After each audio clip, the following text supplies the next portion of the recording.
Okay, magandang araw ho sa inyong lahat, mga kapatid. Ako po si JDB, ang inyong abaglingkod. Pag-usapan natin itong Sabina Shoal o ang Skoda Shoal na pinamumugaran na po ngayon ng mga incheck. So, nung isang araw, umuwi ho sa Palawan etong Teresa Magbanua after ng 5 months na pananatili doon. Kasi nga, binabantayan niya ang Skoda Shoal dahil po ang mga incheck meron po silang ginagawang parang reclamation doon. Dalawa ho kasi nakita kong maski May pa yun Naisip ko na ang ginagawa nila, kasi kung nakita nyo ho yung mga puti-puti dyan, yan po ay mga corals, mga patay na corals. Ito yung ito ho yung inaalala ng Philippine Coast Guard na baka nagsasagawa ang China ng reclamation dyan sa lugar. Umaalis lang ang mga barko nila kapag nandyan ang Coast Guard ng Pilipinas. Ako naman sa palagay ko naman po, mga kababayan, binabago po nila ang status nitong Sabina Shoal. Under the law, the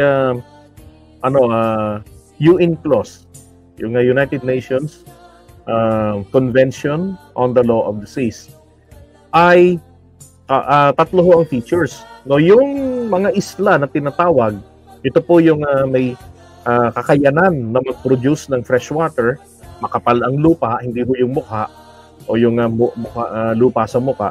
Makapal ang lupa, may tubig na naiinom, so capable mag-sustain ng buhay. Ito po ay isla. Entitled dito para sa 200 nautical miles exclusive economic zone. And apparently, wala po dyan sa Spratlys, dyan sa West Philippine Sea na sasakupan natin, na isla, walang may ganong kategory. Ang meron po diyan, mga bato, rocks na tinatawag. Ang rocks naman po ay nakausli sa tubig. Pero, sabi natin, may lupa, may puno ng niyog na bubuhay, mga damo-damong dagat, pero wala naman pong tubig, fresh water na maiinom. Hindi kayang mag-sustain ng buhay.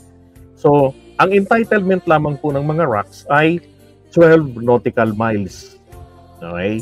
Now, kapag katulad po nitong mga shoal, katulad nitong, yung pong Scarborough Shoal na naagaw sa atin noong 2012, ng July, yun po ay rock. Entitled dito ng 12 nautical miles exclusive economic zone. Diba? So, ito naman po ay submerged ito. Nakalubog. Kaya, binabago ng mga incheck, nagtatambak po sila nito ng corals, ng dead corals. Para masabi nila na, kasi ganito kapag shoal, yung nakalubog pa ho sa tubig, kahit na low tide, hindi talaga lumilitaw, yung low tide elevation, so yan po, hindi po pwedeng angkinin ng kahit na sinong estado. Okay? Maging ang Pilipinas, hindi natin pwedeng angkinin. Nagkataon po, automatic na naging atin. Dahil po sa exclusive economic zone. Yung 200 nautical miles, mula ron sa baseline natin, nasakop po yan. Kasi malapit lang yan sa Palawan. Ngayon, ang ginagawa ho ng China, dahil po doon sa magic words na pwedeng angkinin ng estado. So, binabago po nila ang status nito. Kaya nagtatambak sila dyan. Okay? Ang nagiging sagaba lamang sa kanila, napapahiya kasi sila sa buong mundo. Kasi yung nandun po sa 2002 declaration ng mga state parties dyan po sa South China Sea, nakalagay doon, walang magmi-militarize ng hawak, wala nang magdadagdag, wala nang mangunguha. Kung ano yung nakuha nyo noon prior to this 2002 declaration on the South China Sea, yan na. Talagang status ko na yan. Diba? Pero alam niyo, sa maraming pagkakataon, nilabag ng China yun Diba? Nag-militarize sila ng mga nakuha nila kay Pinoy, nakuha nila kay Ramos. Ngayon, yun na nyo ayan ang kapal na So, ano to? April 18, 2024 yan. Coral reefs na yan. So, malapitan. So, sa pagsusuri nga po nila, ayan, nakita nila na ito ay talagang itinambak doon. Kasi iba ang kulay niyan. Yung sa ilalim ng tubig niyan, iba ang kulay niyan. Yung sa, pinakita ko doon sa inyong video, yan po ay naglulumot na yung yung ibang parte ng na sa ilalim niyan. Pero yan, makikita nyo po talagang fresh na fresh talaga. Ngayon, ito yung ito ko sa inyo itong video. Ito.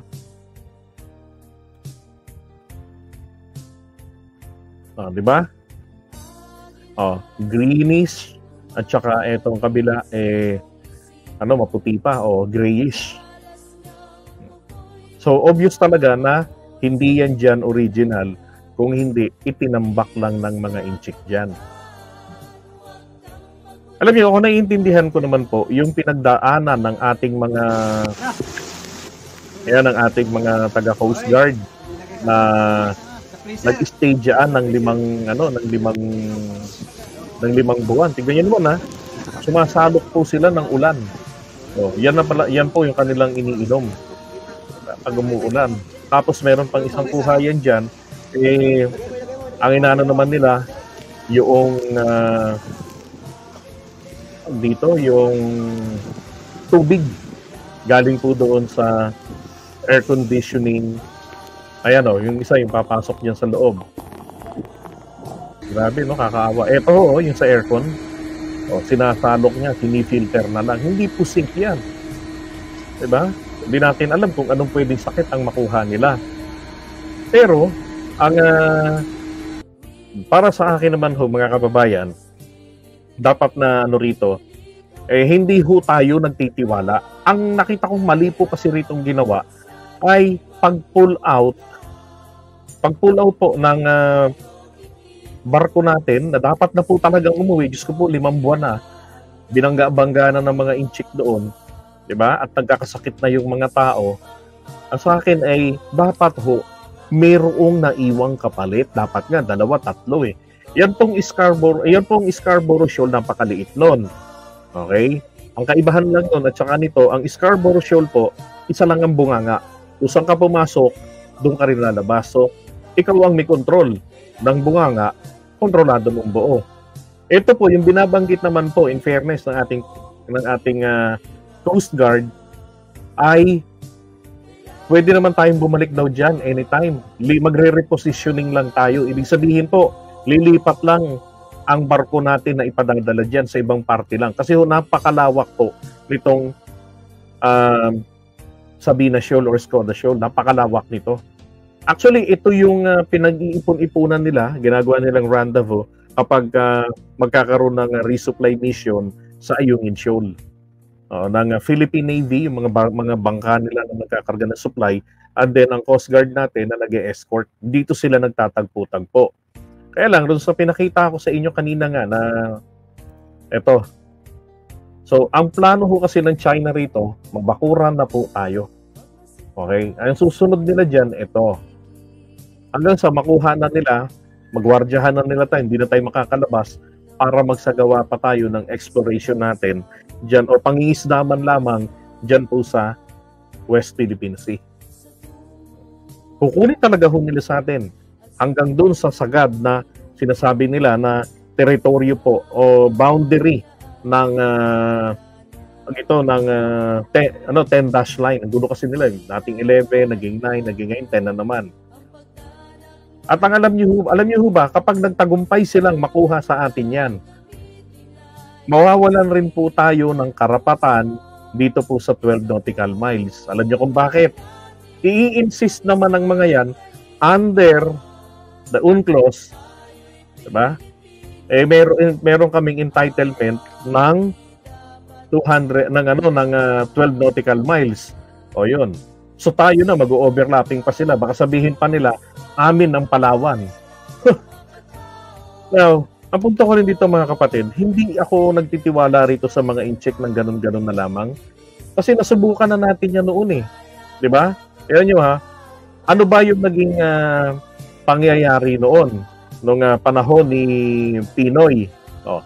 Noong panahon po ni Pinoy, April, ang pagkakamali roon ng gobyerno natin kasi pinadala ni Pinoy ang yung isang Navy ship natin na kaisa-isa, yung BRP Gregorio del Pilar. Hinuli nila yung mga illegal Chinese poachers ng mga protected marine species gaya ng mga pating, mga pawikan, di ba?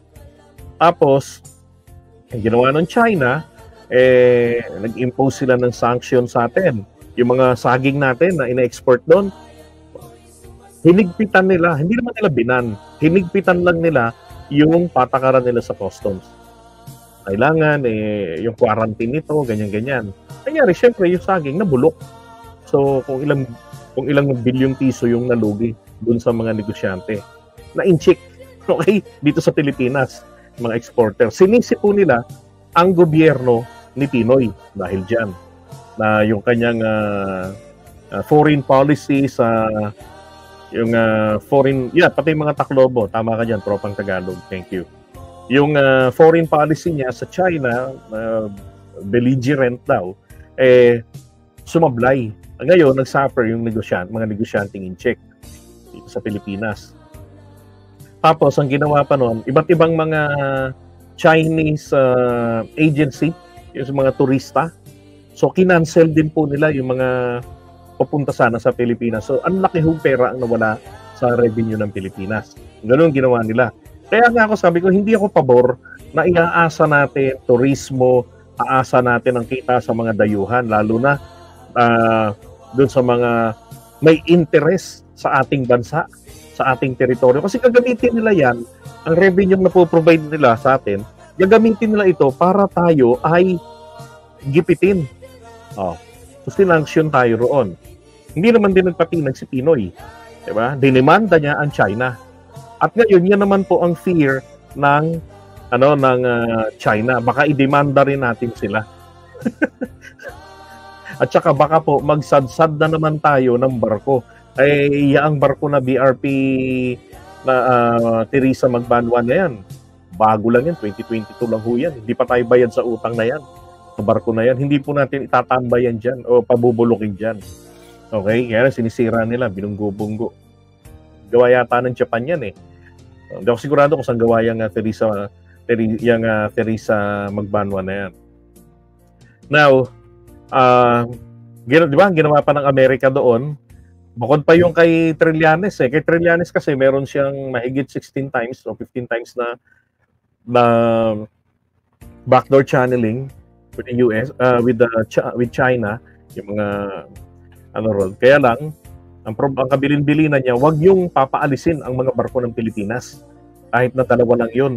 Tapos nasa 100, mahigit, halos 180 yata yung mga barko ng mga incheck na pumasok sa loob ng Scarborough Shoal. Now, ang Amerika, ang problema ito ng himasok. Dahil ang gusto ng Amerika noon, naalala ko lang, ay ma-lessen po, ma-de-escalate yung situation.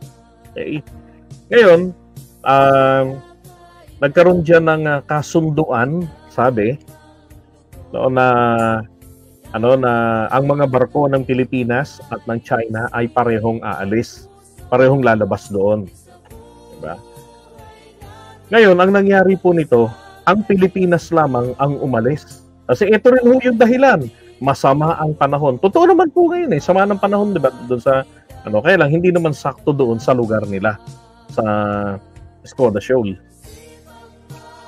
Now, diyan sasabihin na. Ngayon, sabi nitong Chinese si Fu Ying, parang Fu Ying, former Chinese Vice Minister for Foreign Affairs nila. At sabi niya noon, wala namang ganong agreement. Walang ganong opisyal na kasunduan. Bagkus, itong mga opisyalis daw po ng Amerika at ng Pilipinas ay nagkasundo na aalis. Okay? So, kumbaga, naniwala ang tropa ng Pilipinas na aalis tayo doon para mawala yung tension. Tapos, umaasa naman po sila, ang Amerika at ang Pilipinas, na aalis din ang China. Okay, na ganun din ang gagawin. So, ganun lang ho. So, kumbaga, Pilipinas lang talaga yung naniwala ron sa gustong mangyari ng Amerika na i-de-escalate natin itong tension dito sa Scarborough Shoal. So, ang Pilipinas, alis kayo. Ang China, inaasahan natin na aalis din. So, ganun po yung nangyari. Okay? Now, sabi naman ito, ni Fuying, hindi ko mapapangako yan, sabi niya sa kanila, sa mga opisyalis ng Amerika. Kasi, hindi ako otorisado. Kumbaga, extension lang siya ng desisyon ng Politburo. Diba? Ng kumbaga, executive committee nila. Yung mga talagang think tank nila ron sa, parang CIA ng Amerika. So, sabi niya, wala akong pwedeng ipamangako. I cannot promise and I do not have the authorization to promise anything. Yun ang sabi niya. Kaya lang, ang nangyari po, ang Pilipinas, wala na, umalis. Ang China, naiwan doon. Hindi na tayo makabalik. Yun ang aking inaalala. Baka po ang mangyari rito, di ba? Hindi po tayo makabalik na. Kahit sabihin pa natin na malawak naman ang Sabina Shoal, maraming mga entry points, di ba? Mga kapatid, kahit maraming entry points, utragis, 60 na po ang mga barko nila, yung mga Chinese militia vessels, tapos parang 52, tapos dalawa yung, nakalimutan ko yung breakdown dalawa yung PLA Navy, may Navy sila roon. So they are militarizing the Sabina Shoal already. Di ba? So yun ang fear ko dyan. Baka pagbalik o pagdating, kasi ang Teresa Magbanwa, yan ang pinakamalaki nating barko ng Coast Guard, hindi po makakabalik na dyan. Okay, so far. Kasi kailangang i-repair. Di ba? Binangga yun, nabutas, yun nakikita natin. Yung nakauslipang gano'n nila, na tumama yan dun sa ilalim, baka may damage din. So kinakailangan talaga, tumahaan ito sa dry docking etong barko natin, para makita kung ano pa yung ibang damage, hindi lang yung visible sa taas na nasira ng China. Kung tutusin, madali lang yun Hindi kailangan dalhin sa port ang barko.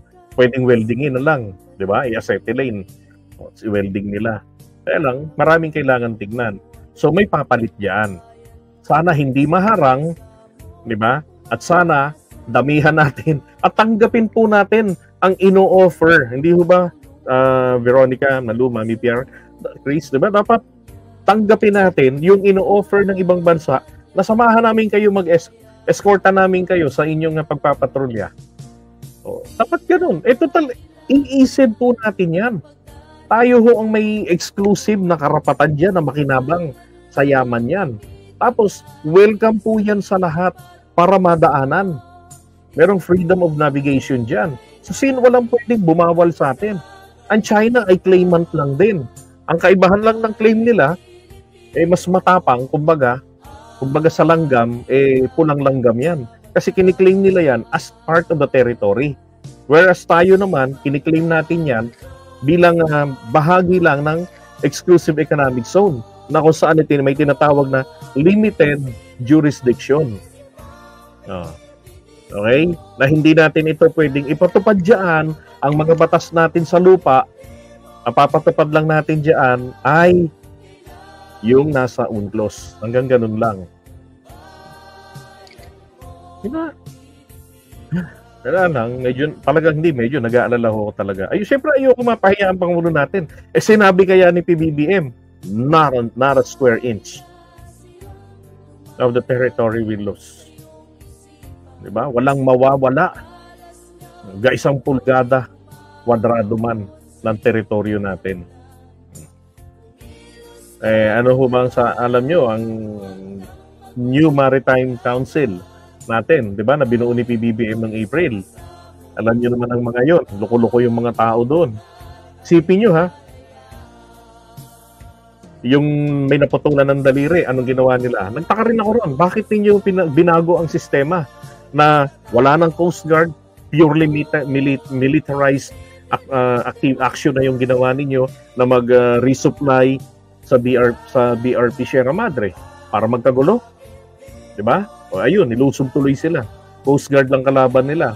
May naputulan ng daliri, nakuha yung 8 matataas na kalibre ng armas. Tapos nabutas pa yung yung rubber boats. Diba? Yung pinakamatindi huron, yung labis-labis na kahihiyan. Na hindi nga po natin na-demand sa China eh. Ibalik nyo yung mga baril sa amin, tsaka yung ninakaw na bag. Hindi po tayo gumawa ng ganong klaseng aksyon. Diba? Bakit? Yung mga nandyan sa Maritime Council, mukhang mga tuta rin po ng China. Ang tanong, how much? Diba? Usually, if the price is right yan eh. Sipin mo na lang, anong aksyon nila?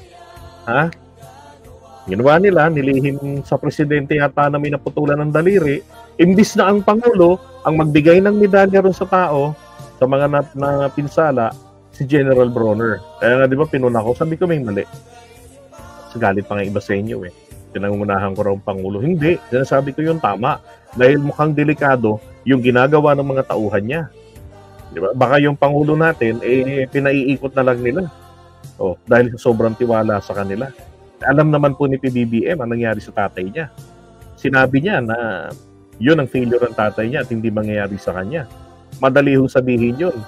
Pero dapat maging mapagbantay siya sa mga nasa paligid. At wag niya nang santuhin kung sino yung nagkamali. Sibakin na yan. Diba? Ano ginawa ng NMC? Sabi nila, hindi tayo magpapaalam sa China, pero magpaparamdam tayo. Schedule natin ang RORE, tapos ipapublish natin sa internet yung schedule. Ina, kako. Hindi naman kayo mga bobo, mga hudas lang kayo. 'Di ba? Tapos ginustify nila sa Pangulo na hindi naman ito pagsuko sa gusto ng China. Ganon din yung tono ng Pangulo natin. Binabasa niya yung script yung speech. 'Di ba? Tapos nabatikos. Ginawa nito ni kasi nagkabukuhan uli doon naungkat ako, inungkat ko doon yung new model. Sila rin pala yun, nila General Bronner, 'di ba? Tsaka yung taga Western Command. Sila rin pala yun. Tapos si Gibo Theodoro kabilang doon sa new model, tapos sa National Maritime Council, sila pa rin pala ang mga hudas, akala ko para sa bayan. Hindi ko naman sinasabing para sila sa China. Kaya lang hindi pala yata kaya ng takbo ng isipan nila paano natin i-counter etong ginagawa ng China. Hindi pwede na lagi na lang tayong wina-water cannon. Ignore. So, let's devise a tactic. Kaso hindi umubra. Di ba? Kasi mas worse. Sinolo yung lakad. Iniingatan nga na wag magkaroon ng militarization dyan. Purely Navy ang pinatakbo. Ayun, minaputulan ng daliri, naagawan ng baril. Nakakahiya. Coast Guard ang nagdisarma sa Philippine Navy natin. Yan na isang malaking dagok sa administrasyon ni PBBM. So, palagay ko may rason para ako mag-alala rito. Diba? Tapos si Tariela, ano nangyayari ngayon? Iniitsipwera nila si Tariela. Diba? Naku, kailangan natin maging mapagbantay rito, mga kapatid. O samantalahin natin na ang Pangulo nakikinig sa taong bayan. Okay? Alright, so may sasuggest ko lang sa inyo, yung mga ganitong content, i-share nyo po. Share po natin para maraming makaalam at eventually makarating din ho sa ating Pangulo.